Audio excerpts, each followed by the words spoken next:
नमस्कार। नमस्कार सभी को नमस्कार। आइए आप सभी का स्वागत है हमारे YouTube चैनल ज्ञान गंगा जीके के अंदर। हम पढ़ रहे थे आमेर का इतिहास यानी जयपुर का इतिहास। लगभग कल इसे पूरा कर लेंगे। हमने स्वाई जयसिंह तक पढ़ लिया था। पहले मिर्जा राजा जयसिंह पढ़ा, उसके बाद में स्वाई जयसिंह पढ़ लिया था। हमने पढ़ा था स्वाई जयसिंह 1743 में स्वाई जयसिंह की मृत्यु हो जाती है। इसके बाद में जयपुर का नया शासक बनता है ईश्वरी सिंह।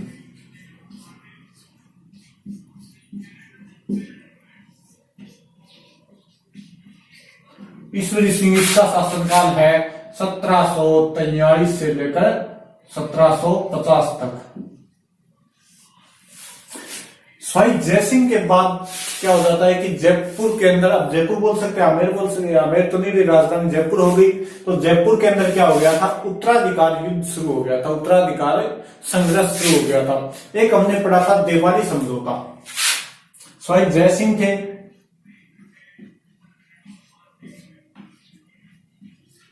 स्वाई जयसिंह के दो पुत्र हुए, मुख्य दो पुत्र थे। तो हमने पढ़ा था देवाली समझौता। देवाली समझौते के अनुसार मेवाड़ की राजकुमारी थी चंद्रकौरी और उसका विवाह हुआ था स्वाई जयसिंह से। इनकी रानी हो गई चंद्रकौरी। इसका विवाह हुआ था स्वाई जयसिंह से और शर्त के मध्य जो इनका पुत्र होगा, इनका पुत्र हुआ था माधो सिंह का। माधो सिंह नाम का पुत्र हुआ था। वो माधो सिंह जो इनका पुत्र होगा वही क्या बनेगा, आगे चलकर जयपुर का राजा बनेगा या आमेर का राजा बनेगा। लेकिन स्वाई जयसिंह के बाद में एक पुत्र और हो गया था इस माधो सिंह से पहले, यानी बड़ा पुत्र था ईश्वरी सिंह। ये खिंची रानी का पुत्र था ईश्वरी सिंह। तो इस हाथ तो ये कहता है कि ईश्वरी सिंह राजा बने, लेकिन जो शर्त थी देवाली समझौता था उसके अनुसार कौन राजा बनेगा, माधो सिंह राजा बनेगा। तो इन दोनों के मध्य युद्ध शुरू हो गया था, तनाव स्थिति बन गई थी। उसे ही कहते हैं जयपुर का उत्तराधिकारी संघर्ष। तो देखिए ईश्वरी सिंह राजा बन जाता है जयपुर का स्वाई जयसिंह के बाद। यानी स्वाई जयसिंह भी ईश्वरी सिंह को राजा बनाना चाहते थे, सॉफ्ट कॉर्नर था इसकी तरफ। तो इसके बाद ईश्वरी सिंह राजा तो बन जाता है, लेकिन कोई खास समय तक नहीं रहता, थोड़े से समय तक रहता है और वो भी दो युद्धों के आसपास ही रहता है। तो इसके दो युद्ध हैं, आपको दो युद्ध ध्यान रखने हैं। नंबर एक आता है राजमहल का युद्ध। राजमहल का युद्ध कब हुआ? ये हुआ था 1747 के अंदर। राजमहल का पड़ता है ये टोंक के अंदर। और दूसरा साथ ही थोड़ा सा एक आदमी तीन तीन के साथ होगा, वो दोनों एक है। तो दूसरा हुआ था बगरू का युद्ध।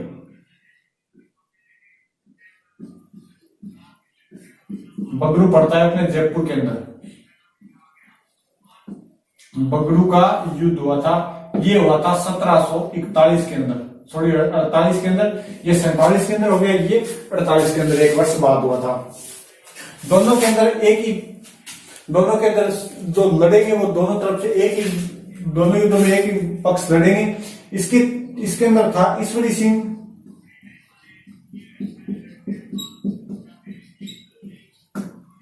वर्सेस माधो सिंह।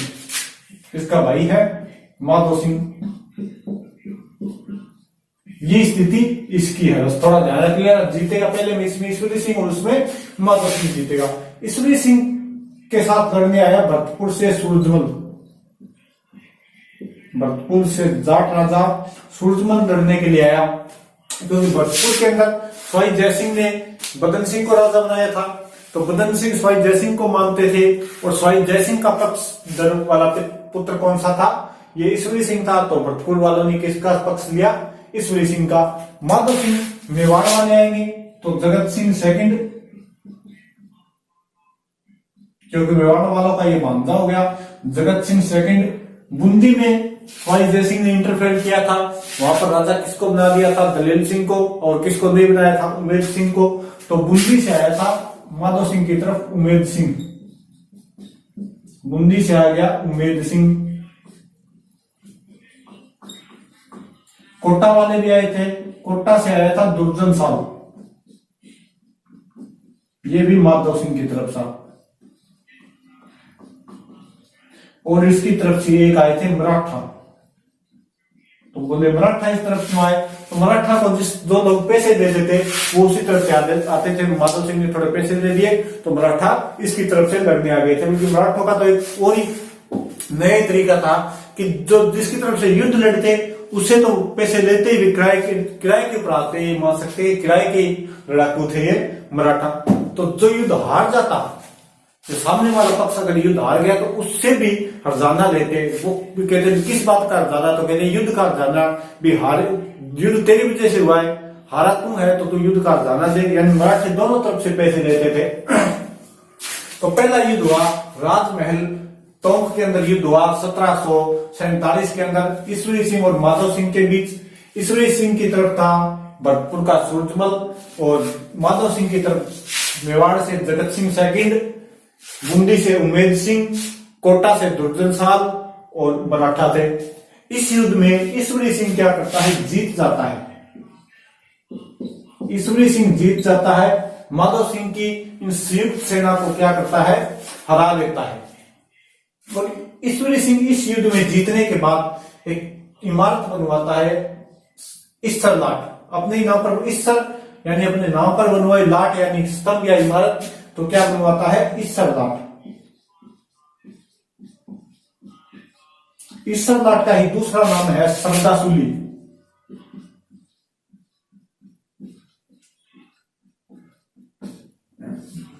सरगासुली यानी स्वर्ग तक जाने का रास्ता। तो इस लाट का ही दूसरा नाम हो गया सरगासुलिया। इस लाट किस विजय के बाद बनवाई, राजमहल विजय के बाद किसने बनवाई, ईश्वरी सिंह ने। यानी इसे विजय स्तंभ भी बोल सकते हैं, जैसे राणा कुंभा ने बनवाया था 1437 के विजय के बाद विजय स्तंभ बनवाया था, वैसे ही ईश्वरी सिंह ने क्या बनवा दिया, सारंगपुर विजय के बाद राणा कुंभा ने बनवाया था, राजमहल विजय के बाद ईश्वरी सिंह ने इस लाट बना दी। 7 मंजिला है ये। तो पूछ ले सरगासुलिया ईश्वर लाट, तो यह है 7 मंजिला इमारत है सरगासुलिया ईश्वर लाट, ध्यान रखना। इसके बाद में 1747 का युद्ध ईश्वरी सिंह जीत गया, माधव सिंह हार गए। इसके 1 साल बाद फिर युद्ध होता है बगरू का युद्ध। इस युद्ध में यही सेम बंदे यही थे, इधर माधव सिंह की तरफ जगत सिंह, बूंदी से उम्मेद सिंह और कोटा से दुर्जन साल और मराठा थे, और इधर ईश्वरी सिंह और महाराजा सूरजमल थे। इस बगरू के युद्ध में माधव सिंह जीत जाता है। माधव सिंह की क्या होती है, जीत होती है। तो बगरू का युद्ध 1748 के अंदर माधव सिंह इसके अंदर जीत जाता है। अब जीतने के बाद माधव सिंह को आधा राज्य देना पड़ेगा, तो माधव सिंह को देता है ईश्वरी सिंह 5 परगने, यानी इसकी संधि होती है। इस युद्ध के जीतने के बाद मैं यहां पर लिख देता हूं, ये आपने देख लिया। इसके बाद 1748 के अंदर यानी बगरू का युद्ध जीत गया माधव सिंह। इसके अनुसार संधि होती है ईश्वरी सिंह और माधव सिंह के बीच। संधि की शर्तें क्या थी कि माधव सिंह को आधा राज्य दिया जाएगा, तो माधव सिंह को दिए गए थे 5 परगने। माधव सिंह को क्या दिए गए, 5 परगने। परगने आपको बताया अभी क्षेत्र हुआ करते थे या बड़े क्षेत्र बोल सकते हैं। तो 5 परगने दिए गए थे, जिसके अंदर थे टोंक के आसपास का क्षेत्र, टोडा, और एक आपकी ये था महाराणा प्रताप के समय जो महाराणा प्रताप ने जीता था, यहाँ पे मालपुरा। जी मेवाड़ का ही भाग हुआ था, लेकिन मेवाड़ वालों ने स्वाई जय सिंह को दे दिया था अपने भांजे के लिए, और बाद में आ गया वापस माधव सिंह के पास। ठीक है। इसके बाद में इस युद्ध में कौन जीता था, बूंदी वाले लड़ रहे थे। बूंदी वाला उम्मेद सिंह राजा बनने के लिए लड़ा था, क्योंकि वहां पर स्वाई जय सिंह ने दलेल सिंह को राजा बना दिया। तो बोले बूंदी का राजा कौन बनेगा, तो ईश्वरी सिंह कहता है कि दलेल सिंह, लेकिन ये कहते नहीं, अब इस बूंदी का राजा बनेगा उम्मेद सिंह। तो यहां पर बूंदी का राजा बना था उम्मेद सिंह। यानी उधर जो झगड़ा चल रहा था उम्मेद सिंह और दलेल सिंह के बीच, वो भी समाप्त हो गया इस युद्ध के बाद। कोई पूछ सकता है कि बूंदी का उम्मेद सिंह और दलेर सिंह के मध्य युद्ध कब समाप्त हो गया था? 1748 के बाद, बगरू के युद्ध के बाद समाप्त हो गया। और कौन लड़े थे? और लड़े थे मराठा। मराठा लड़े थे। तो मराठा ने क्या मांगा? युद्ध हार जाना। मराठा ने माधव सिंह से पैसे ले लिए उसकी तरफ से लड़ने के लिए, लेकिन ईश्वरी सिंह से भी क्या मांगा? युद्ध हार जाना मांगा कि तेरी वजह से युद्ध आए तो युद्ध हार जाना दे। तो ईश्वरी सिंह ने कहा कि मैं किस बात का दूं, तेरी वजह से युद्ध तो दे।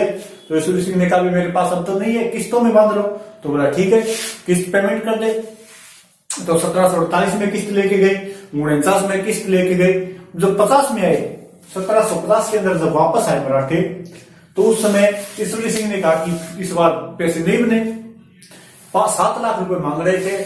और ईश्वरी सिंह ने कहा कि एक बार क्या है 2 लाख ले जाओ, 5 लाख बाद में ले जाना। लेकिन मराठे नहीं माने। तो ईश्वरी सिंह ने सोचा कि मराठा ने क्या जयपुर को घेर लिया। ईश्वरी सिंह ने सोचा कि मैं राजा हूं, मेरी वजह से अगर मेरी प्रजा यानी मराठे आक्रमण करेंगे, उनका तरीका बहुत गलत था उस समय का, वो सबों को मार देते थे, लूट लेते थे, यही काम था उनका। तो सोचा कि अगर मेरी जनता लूटी जाएगी तो किस काम का मैं राजा, इससे अच्छा है कि अगर मैं ही नहीं रहूं तो किससे पैसे लेंगे। तो ईश्वरी सिंह क्या करता है 1750 में, 1750 ईस्वी में क्या करता है? आत्महत्या कर देता है। कोई पूछे किस कारण? तो मराठों के टॉर्चर के कारण। मराठे क्या मांग रहे थे? युद्ध जाना। ज्यादा टॉर्चर किया तो इसने क्या कर लिया? आत्महत्या कर ली। कोई बताते हैं कि इसने जहर खा लिया था, या कोई बताते हैं कि इसने इस लाख से कूदकर जान दे दी। बात यह कि इसने क्या कर ली? आत्महत्या कर ली। अब यहां पर देखिए कि जयपुर के जितने भी राजा होते थे, उनकी छतरियां यानी उनका दाह संस्कार कहां होता था? गेटौर के अंदर। जयपुर के जितने भी राजा थे उनका दाह संस्कार होता था गेटौर के अंदर। लेकिन ईश्वरी सिंह का आनंद फानंद जल्दी के अंदर वहीं पर दुर्ग के पास एक छतरी बना दी गई, क्या पर? इस सरलाट के पास। बोलते इस सरलाट की किसी ने तो कहा इस सरलाट के अंदर बैठ कर इसने जहर खा लिया, कोई कहते हैं कि सरलाट से कूदकर जान दे दिया। नहीं, वहीं पर ईश्वरी सिंह की छतरी बना दी गई। तो कोई पूछ सकता है कि जयपुर के किस राजा की छतरी गेटौर के अंदर नहीं है? तो वो है ईश्वरी सिंह की। इसके बाद में मराठाओं में माधव सिंह को बुलाया और क्या बना दिया? नया राजा बना दिया माधव सिंह को। तो इसके बाद में नया राजा कौन हो गया? अब आ गया माधव सिंह। ईश्वरी सिंह के 2 युद्ध या ध्यान रखना, राजमहल टोंक का युद्ध 1743 का, और बगरू का युद्ध जयपुर के अंदर हुआ था 1748 के अंदर। राजमहल वाले में जीतता है ईश्वरी सिंह और बगरू वाले में हार जाता है। इसके बाद में राजा बनता है माधव सिंह।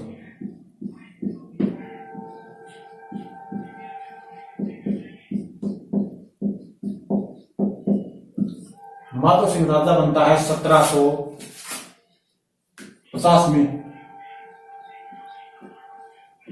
1768 तक। आगे राजा कौन हो गया? माधव सिंह। माधव सिंह को मराठों जैसे ईश्वरी सिंह बना, उसके बाद माधव सिंह राजा बन गया। तो माधव सिंह क्या था? बहुत ही भोला आदमी, एकदम भोला आदमी था, एकदम बढ़िया आदमी था। तो ये इसने ईश्वरी सिंह से बोला भी था, ईश्वरी सिंह से माधव सिंह ने बोला भी था कि देखो भैया, वैसे तो पूरा राज्य ही मेरा है, क्योंकि पापा देवानी समझौते के अनुसार मुझे ही सारा राज्य दे गए थे कि चंद्रकौर का जो भी बड़ा बेटा होगा वही राजा बनेगा। तो मैं चंद्रकौर का बड़ा बेटा हूं, तो आप मेरा राज्य ऐसा है। लेकिन वैसे भी पापा आपको ही राजा बनाना चाहते थे, तो क्या अपने आधा कर लो, यानी माधव मांगे आधो ईश्वर देवे न पाओ। इसके लिए कहा जाता है कि माधव मांगे आधो, यानी माधव सिंह का आधा मांग रहा है राज्य, लेकिन ईश्वरी सिंह क्या है कि पाव देने के लिए, यानी आधे से आधा राज्य भी देने के लिए तैयार नहीं है। ईश्वर की मर्जी चले तो पूरे परिदाओ, यानी माधव मांगे आधो ईश्वर देवे न पाओ, ईश्वर की मर्जी चले तो पूरे परिदाओ, यानी वो तो पूरे ही हड़पना चाहता था, लेकिन ऊपर वाले की मर्जी कुछ और ही थी, उसने आत्महत्या कर ली। इसके बाद में कौन राजा बन गया? माधव सिंह। इसे फर्स्ट लगा देते थे कि एक बाद में और हो गया था, तो माधव सिंह फर्स्ट राजा बन गया। अब जैसे माधव सिंह राजा बना तो मराठा निश्चय का मिला पैसे दे। इसने कहा मैं किस बात के पैसे दूं? बोले ईश्वरी सिंह से मांगते थे वो दे, तो बोले वो ईश्वरी सिंह से जाकर लो, ऊपर जाकर तो मेरे से क्या मांगते हो? बोले हम ज्यादा 3-5 करने की जरूरत नहीं है, हम न तो पैसे तेरे से मांग रहे थे न ईश्वरी सिंह से, जो इस सिंहासन पर बैठेगा हम तो पैसे उससे मांग रहे थे, चाहे वो तू बैठ, चाहे वो ईश्वरी सिंह का बेटा बैठे, चाहे वो कोई भी बैठे, हम तो इस राज सिंहासन पर बैठने वाले से पैसे मांग रहे थे। अब भाई माधव सिंह फंस गया बीच में। अब इसकी माँ थी वो चंद्र कंवर, मेवाड़ की चंद्र कंवर थी, तो इन दोनों ने क्या, इसकी माँ ने आकर जो भी मराठों का सरदार था उसे कहा कि मैं आपको आज से अपना भाई बनाती हूँ। उसने भी कहा कि चलो ठीक है, भाई बना लिया तो बढ़िया बात है। लेकिन चंद्र कंवर ने कहा कि थोड़ी रियायत कर दो। मराठा सरदार ने कहा कि भाई बना लिया वहां तक तो ठीक है, रियायत कुछ नहीं होगी, 100 रुपए हमारी तरफ से भी रख लेना और बाद में आकर चुंगली उठा जाएंगे, लेकिन पैसे तो आपको देने पड़ेंगे पूरे। तब चंद्र कंवर और माधव सिंह ने कहा कि चलो पैसे पूरे दे देंगे, अभी अभी राजा बने हैं तो क्या थोड़ा वक्त चाहिए, भाई थोड़ा समय दो, 10-12 महीने का समय दो, इसके बाद हम आपके पूरे पैसे दे देंगे। मराठों ने सोचा चलो बहन ही बना लिया या भाई बना लिया तो थोड़ा समय दे देते हैं। चलो वो बोले कि हम आगे पंजाब की तरफ लूट करके आ रहे हैं और आते वक्त यहाँ से पैसे लेकर जाएंगे, ये ध्यान रखना। इधर माधव सिंह ने बोलिया चिंता ही मत करो मामा जी, आप तो वहां आने से पहले मैं आपको मैसेज कर दूंगा, आप पैसे लेके जाना। पंजाब के अंदर चले गए मराठा। इसके दिमाग में क्या आई, इसने मराठों को 10 जनवरी, ये डेट ध्यान रखना, 1751, इसने क्या है कि मराठों का जो सरदार था उसके पास मैसेज किया कि मामा जी आओ और अपने पैसे लेकर चल, पैसे ले जाओ और साथ में काम करना कि मामी जी को भी ले आना और साथ में जितने भी आपके कोई परिवार वाले उनको भी ले आना। क्या कि मैं जयपुर का राजा बना हूं तो पार्टी दे रहा हूं, तो सब पार्टी के अंदर आ जाना और जयपुर शहर भी देख लेना इसी बहाने।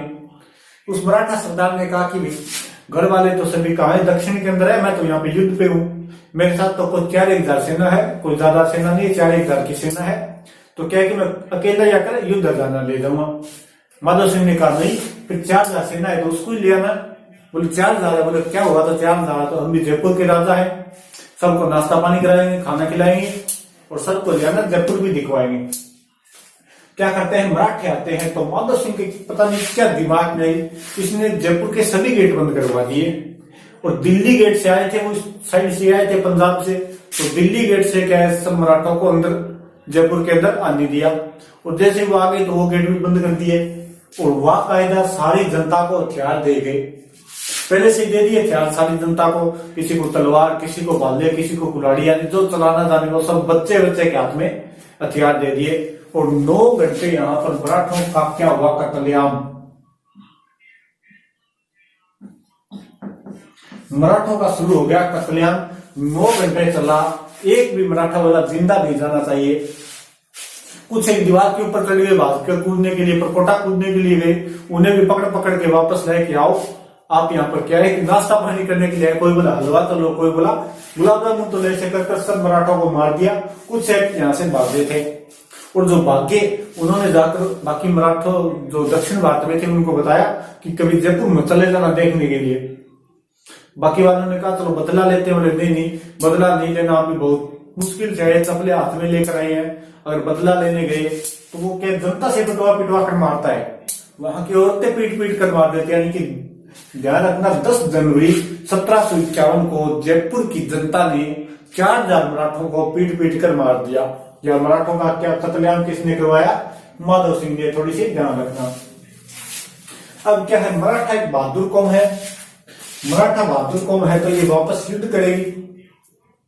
तो युद्ध हुआ था कांकोड़ का युद्ध। कब हुआ, ये कत्लेआम हुआ था 1751 के अंदर और युद्ध होता है 8 साल बाद 1759 के अंदर। कांकोड़ कहां पड़ता है, टोंक के अंदर, कांकोड़ पड़ता है टोंक के अंदर। तो कांकोड़ का युद्ध 1759 के अंदर, इसके अंदर किस किस के मध्य हुआ, एक तरफ तो ये अपने जयपुर वाले हो ही गए माधव सिंह और वर्षित हो गए मराठा। मराठा क्या है कि 10 जनवरी वाली घटना का बदला लेने के लिए आए थे, माधव सिंह को जैसे ही पता चला, इसने कहा कि जयपुर के अंदर एंट्री मत करने देना, जयपुर से बाहर ही रोक लेंगे। तो कांकोड़ा नामक कांटोंग के अंदर मराठों और माधव सिंह के बीच 1759 में क्या होता है, युद्ध होता है। इसमें जैसे ही माधव सिंह अटैक करता है, युद्ध शुरू होता है, तो शुरुआत में जैसे थोड़े बहुत मराठे मारे गए तो मराठों ने सोचा कि हम हार जाएंगे, और अगर हार गए तो माधव सिंह पकड़ ले, और पकड़ लेगा तो वैसे ही पिटेगा, जनता से पिटवा के मार देगा। तो क्या है, मराठे भाग गए और इस युद्ध में विजय किसकी हो गई, माधव सिंह की क्या हो गई, जीत हो गई। थोड़ा ध्यान रखना, कांकोड़ का युद्ध कहाँ हुआ, टोंक के अंदर 1759 के अंदर, और मराठे और माधव सिंह था, और जीत कौन गया, माधव सिंह जीत गया। इसके बाद में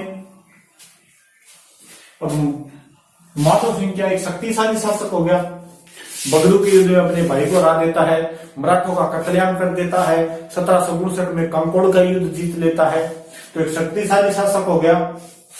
उस समय दिल्ली का बादशाह, दिल्ली पर नाम के बादशाह थे, अहमद शाह नाम का कोई बादशाह था। अहमद शाह की दो आदमियों के साथ नहीं बन रही थी, दो आदमियों के साथ उसका तालमेल नहीं हो रहा था। एक था अवध का नवाब, एक तो था अवध का नवाब, वो वजीर था उस समय, दिल्ली का वजीर था समरदंज।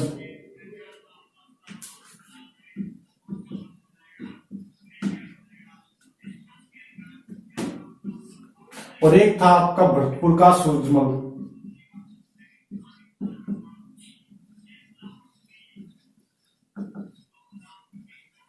भरतपुर के सूरजमल और अवध के नवाब समरदंज के साथ दिल्ली के सुल्तान की नहीं बन रही, दिल्ली के बादशाह की नहीं बन रही। तो दिल्ली के बादशाह ने माधव सिंह को कहा कि जो इंटेलिजेंट बंदा है, इनके साथ क्या है, संधि करवा दे भाई, इनके साथ संधि करवा दे। तो माधव सिंह ने क्या इन तीनों को साथ में बिठाया और कुछ शर्तें मानी, कुछ शर्तें नहीं मानी, ऐसे कर कर क्या करवा दी, संधि करवा दी। इस संधि के तहत फिर मुगल बादशाह इससे खुश हो गया, और खुश होने के बाद क्या किया कि चल तूने हमारी संधि करवाई है तो मैं कुछ उपहार तो देना पड़ता है। तो इसने क्या किया, माधव सिंह को दे दिया रणथंभौर का किला।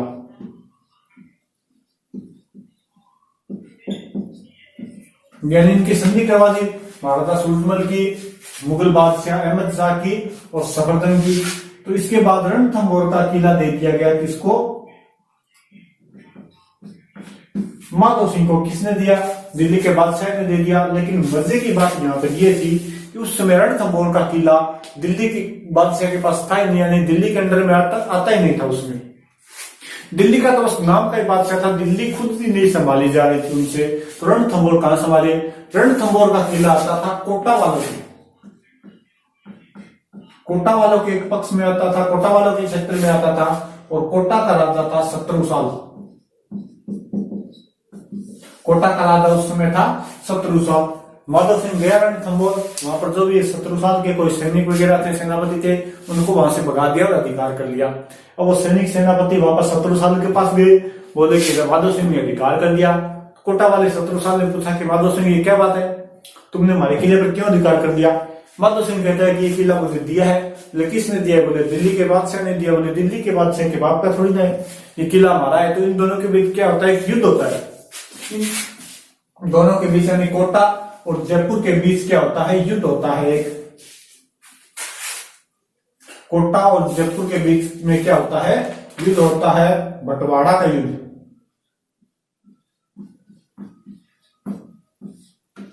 बंटवाड़ा का युद्ध, वो पीछे वाली बात याद ना रही थी, कोई बात नहीं, ध्यान रख लेना थोड़ा।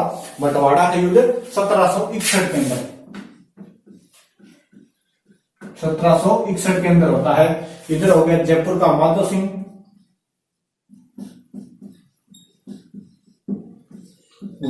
इधर हो गया कोटा का शत्रुसाल।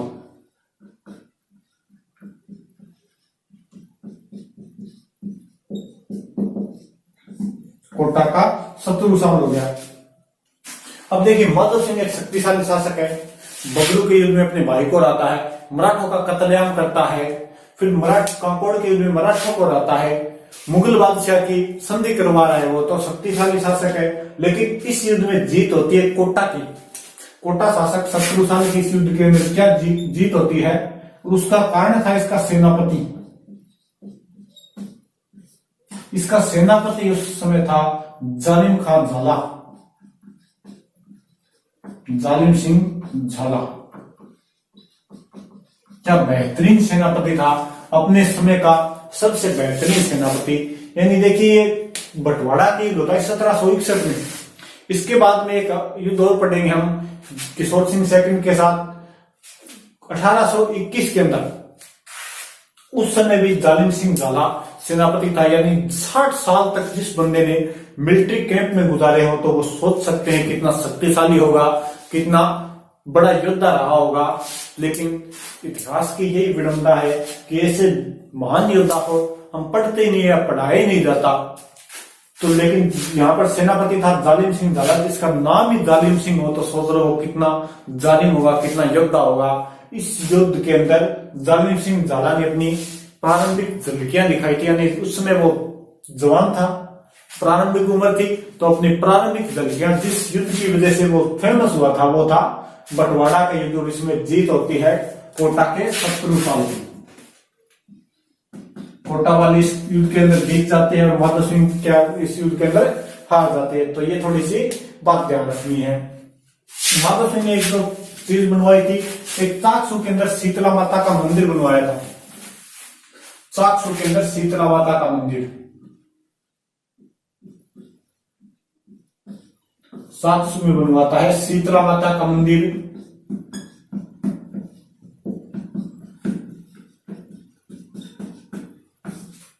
बाकी शीतला माता जब हम लोक देवियां पढ़ेंगे तो उनके अंदर पढ़ेंगे बढ़िया तरीके से। एक बनवाता है जयपुर के अंदर मोती डूंगरी महल। मोती डूंगरी महल बनवाता है। ये कहा जयपुर के अंदर। ये दो चीज बनवाता है। और एक सवाई माधो सिंह अपने नाम पर क्या सवाई माधोपुर नगर की स्थापना करता है। सवाई माधोपुर नगर की क्या करता है स्थापना, कब 1763 के अंदर। अब ध्यान रखना 1763 के अंदर सवाई माधोपुर की स्थापना, 1727 के अंदर जयपुर की स्थापना, 1559 के अंदर उदयपुर की स्थापना और 1459 के अंदर जोधपुर की स्थापना। तो ये ध्यान रख लेना 1459 जोधपुर, 1559 उदयपुर, 1727 जयपुर और 1763 के अंदर सवाई माधोपुर की स्थापना। और ये काम है सवाई माधो सिंह के। इसके बाद में एक पृथ्वी सिंह नाम का राजा बनता है, कोई खास बात नहीं। उसके बाद में आता है प्रताप सिंह। इसके बाद में हम पढ़ते हैं प्रताप सिंह को। इसके बाद में आपका राजा आएगा प्रताप सिंह, जयपुर का नया राजा।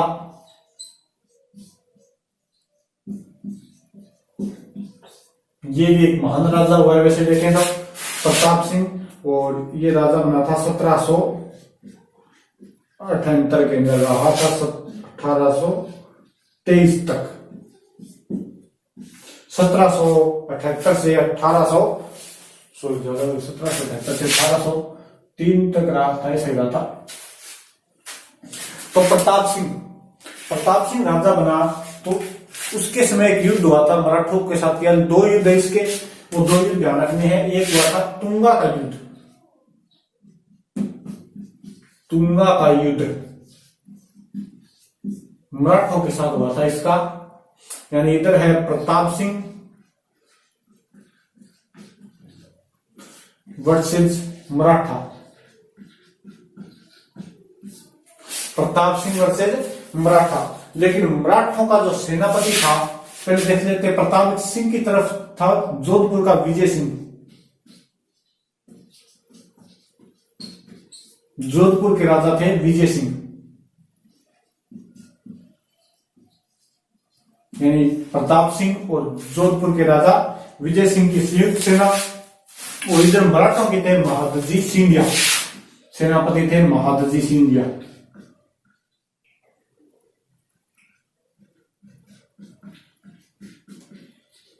मराठों का सबसे बेहतरीन कमांडर, मराठों का सबसे वीर योद्धा कमांडर बोले, मराठा इतिहास का ही सबसे बेहतरीन कमांडर बोल सकते हैं इसे। इधर जहां महादजी सिंधिया, अंग्रेजों को हरा रहा था, उत्तर भारत के अंदर मराठा शक्ति को लगातार मजबूत कर रहा था, वो महादजी सिंधिया तुंगा के युद्ध में किसके साथ लड़ता है? प्रताप सिंह और जोधपुर के विजय सिंह के खिलाफ लड़ता है। इस युद्ध के बड़ी खास बात है कि इस युद्ध को जीतता कौन है? प्रताप सिंह। प्रताप सिंह की इस युद्ध के अंदर क्या होती है? जीत होती है। जो महादजी सिंधिया कभी हारता ही नहीं था, लगातार युद्ध जीत रहा था, उसे प्रताप सिंह और विजय सिंह की संयुक्त सेना ने 1761 के अंदर, अब होता है 1787 के अंदर, 1787 के अंदर तुंगा के मैदान में प्रताप सिंह और विजय सिंह की संयुक्त सेना हरा देती है। किसे? महादजी सिंधिया को।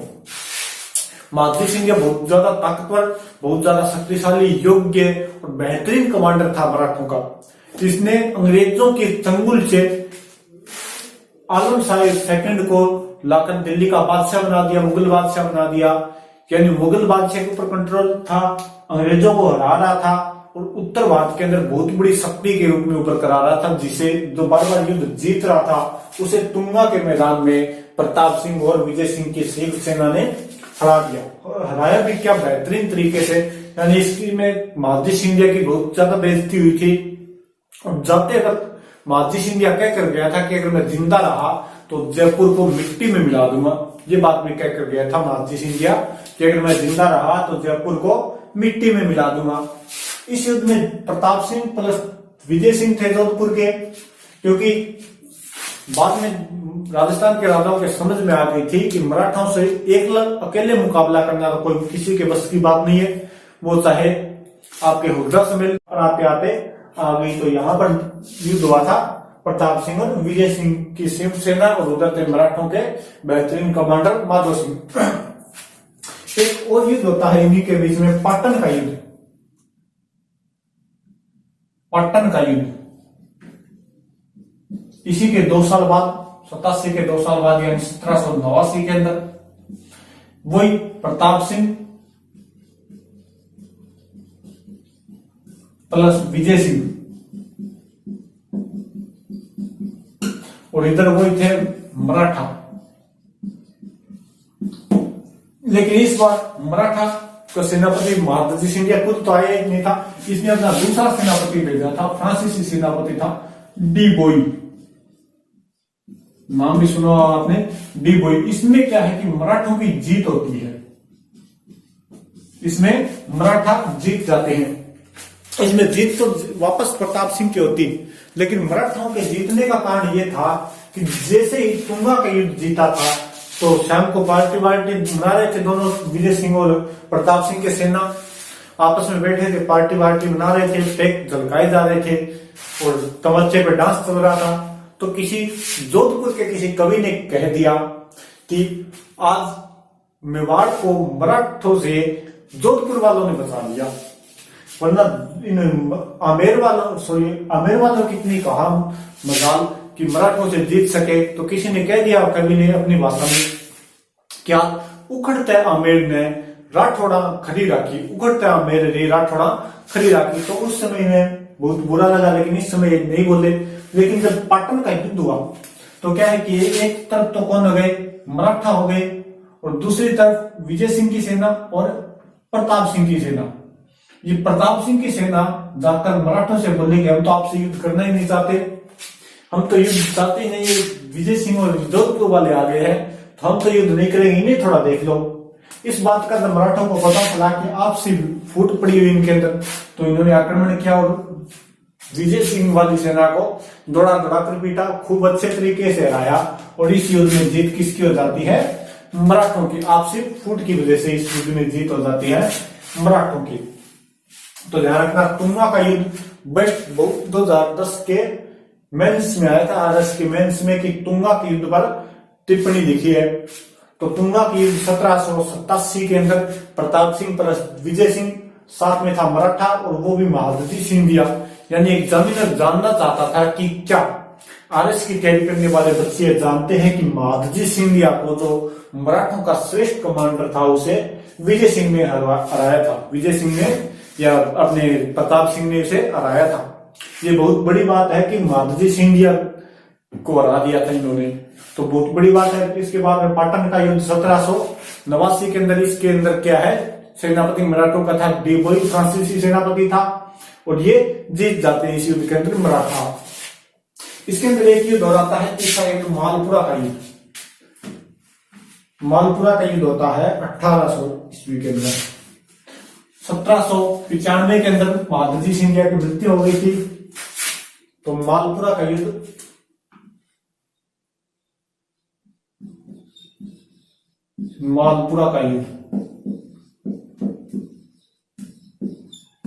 ये हुआ था 1800 ईस्वी के अंदर। इधर कोई प्रताप सिंह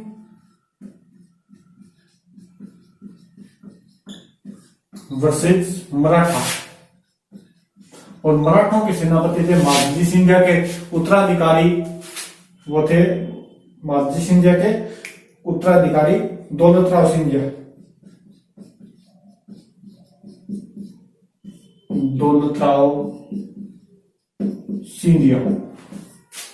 इस युद्ध में भी क्या है, मराठों की जीत होती है।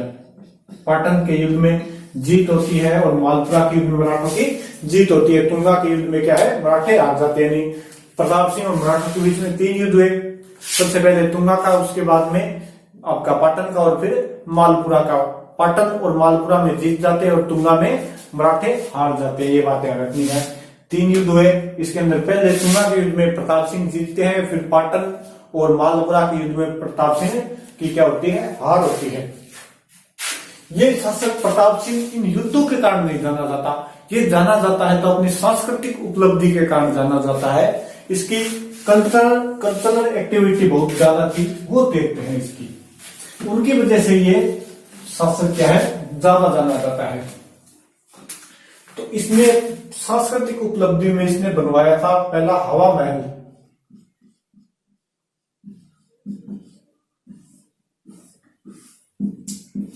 हवा महल यानी जयपुर की देखें तो इतनी कोई ज्यादा फेमस इमारत नहीं है। जयपुर की देखें तो हवा महल कोई ज्यादा बढ़िया, देखने में ज्यादा सुंदर इमारत नहीं है। इससे बढ़िया तो कोई जयगढ़ का, नाहरगढ़ का या आमेर के महल, ये भी बढ़िया है। लेकिन ये ज्यादा फेमस, बहुत ज्यादा फेमस हुई है कई किताबों के अंदर, अखबारों के अंदर, मैगजीन के अंदर बहुत ज्यादा फेमस हुई है ये। तो हवा महल की ध्यान रखना। इसका वास्तुकार था लालचंद, वास्तुकार था लालचंद उस्ता। बनवाई थी प्रताप सिंह ने और वास्तुकार था लालचंद उस्ता। इसकी 5 मंजिल है। इस सरलाट या सरगासोली 7 मंजिला थी, और ये हवा महल या इसे बोल सकते हैं हवा महल होगी, ये होगी 5 मंजिल से बनवाया था 1799 के अंदर। 1799 ईस्वी के अंदर 5 मंजिल है, और अलग अलग मंजिलों के अलग अलग नाम है। ये बात ध्यान रखना, अलग अलग मंजिलों के अलग अलग नाम है। पीछे ये वीडियो का पेपर हुआ था, इसके अंदर पूछा भी था वीडियो पढ़ी के अंदर। पहली मंजिल है, उसका नाम है शरद मंदिर। मंजिल की जगह इसके अंदर आगे लगा है मंदिर। पहला है शरद मंदिर, तीसरी मंजिल का नाम है विचित्र मंजिल, चौथी का हो गया प्रकाश मंजिल, प्रकाश मंदिर, और आपकी जो 5वीं है उसका नाम है हवा महल। हवा मंदिर भी बोल सकते इसको, हवा मंदिर या हवा महल। पहली, दूसरी, तीसरी, चौथी और 5वीं।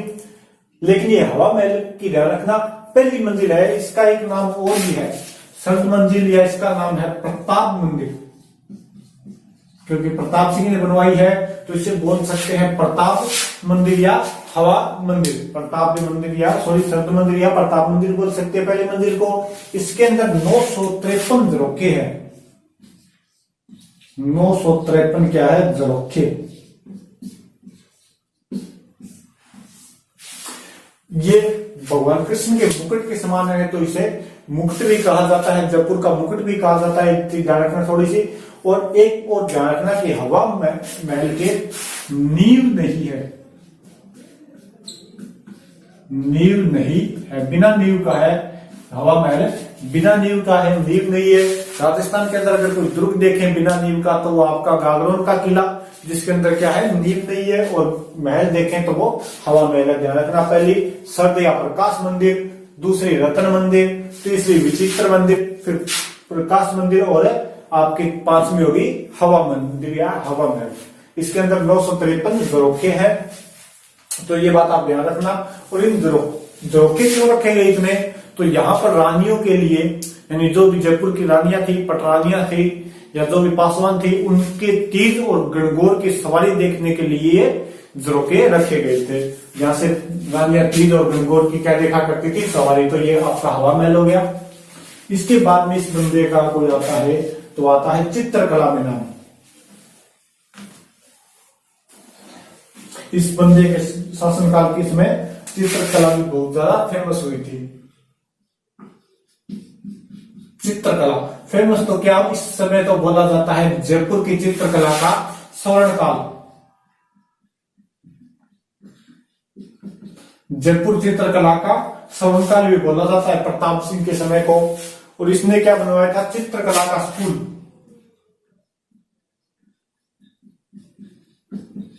चित्रकला का स्कूल भी बनवाया था इसने,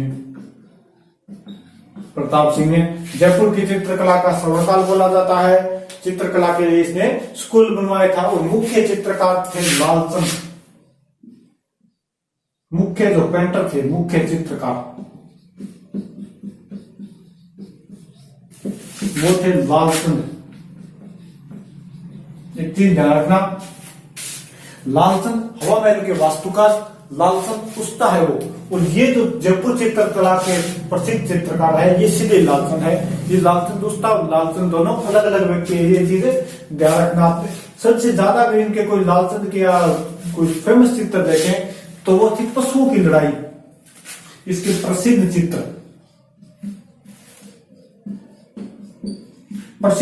थे, तो वो थी पशुओं की लड़ाई।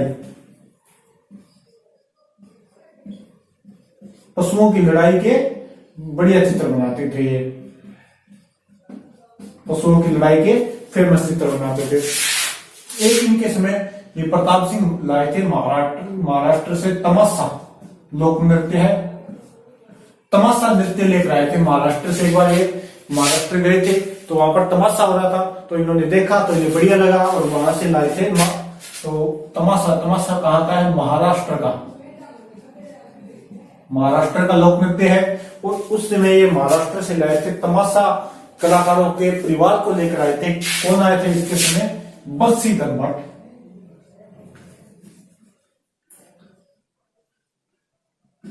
बंशीधर भट्ट के परिवार को लेकर आए थे। बाकायदा यहाँ पर जयपुर के अंदर उनके लिए बढ़िया व्यवस्था की गई। और उसके बाद में वो परिवार यहीं पर रहने लगा। यानी तमाशा जयपुर के अंदर कौन लाया, तो प्रताप सिंह लेकर आए थे। एक और ये खुद नाम कविताएं लिखते थे ब्रिज निधि के नाम।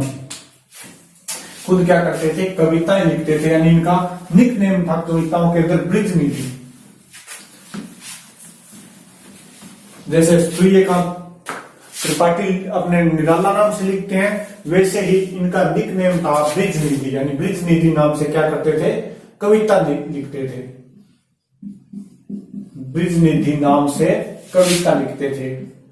कोई कविता लिख दी और उसके नीचे नाम लगा देते थे ब्रिज निधि। ब्रिज निधि नाम से कविता लिखते थे। एक इनके काव्य गुरु, अब कविता लिखेंगे तो काव्य गुरु होंगे, तो इनके काव्य गुरु थे गणपति भारती। गणपति जी भारती क्या थे, इनके काव्य गुरु थे। एक इनकी नृत्य के अंदर रुचि थी, सॉरी संगीत के अंदर भी रुचि थी। तो इनके संगीत गुरु थे चांद खां। संगीत गुरु बोले, संगीत गुरु किससे सीखे, तो बोले चांद खां साहब से। उनकी क्लासे बढ़िया चल रही है, तो आप चांद खां साहब की क्लासों का ऑनलाइन कोर्स ले लो। चांद खां इनके क्या थे, संगीत गुरु थे। अब इन्हें बढ़िया संगीत गुरु थे तो इन्हें उपाधि दी थी। इन्होंने चांद खां को उपाधि दी थी प्रताप सिंह ने बुद्ध प्रकाश की। और एक चांद खां की पुस्तक भी है। बुद्ध प्रकाश की क्या होगी इनकी उपाधि, और इनकी एक क्या है पुस्तक। अब पुस्तक किस पर लिखेंगे, जब संगीत के गुरु है, संगीत के ज्ञाता है, तो ये संगीत पर ही लिखेंगे। तो इनकी पुस्तक का नाम है स्वर सागर। स्वर सागर नाम की क्या है पुस्तक लिखी थी। तो ध्यान रखना, प्रताप सिंह किस नाम से कविता लिखते थे, ब्रिजनिधि नाम से। इनके काव्य गुरु कौन थे, गणपति भारती। इनके संगीत गुरु चांद खां, उपाधि क्या दी थी चांद खां को, बुद्ध प्रकाश की। और इन्होंने चांद खां ने कौन सी पुस्तक लिखी, स्वर सागर नाम की क्या है पुस्तक लिखी थी, स्वर यानी संगीत के ऊपर लिखी थी। एक इनके समय हुआ था संगीत सम्मेलन, संगीत सम्मेलन करवाया, आयोजन करवाया संगीत सम्मेलन का, और उसके अध्यक्ष बनाए थे देव ऋषि को, अध्यक्ष बनवाए थे देव ऋषि ब्रिजपाल को। देव ऋषि ब्रिजपाल को क्या बनवाए थे, अध्यक्ष बनाया गया था। इनके समय संगीत का सम्मेलन हुआ था। एक चीज और ध्यान रखिएगा, इनके दरबार में 22 गुणी व्यक्ति रहते थे, 22 गुणी व्यक्ति या 22 विद्वान बोल सकते हैं, गुणी या विद्वान। तो इन्हें बोला जाता था, इनके रहने की जगह जहां पर ये रहते थे उसे बोला जाता था गुणीजन खाना, गुणीजन खाना। और इनको बोला जाता था 22 गंधर्व 22, गंधर्व 22। तो कोई पूछ ले कि गंधर्व 22 किसके दरबार में थे, तो ये थे प्रताप सिंह के दरबार में गंधर्व 22, या इन्हें प्रताप 22 बोला। तो इसका दूसरा नाम भी इन्हें प्रताप 22,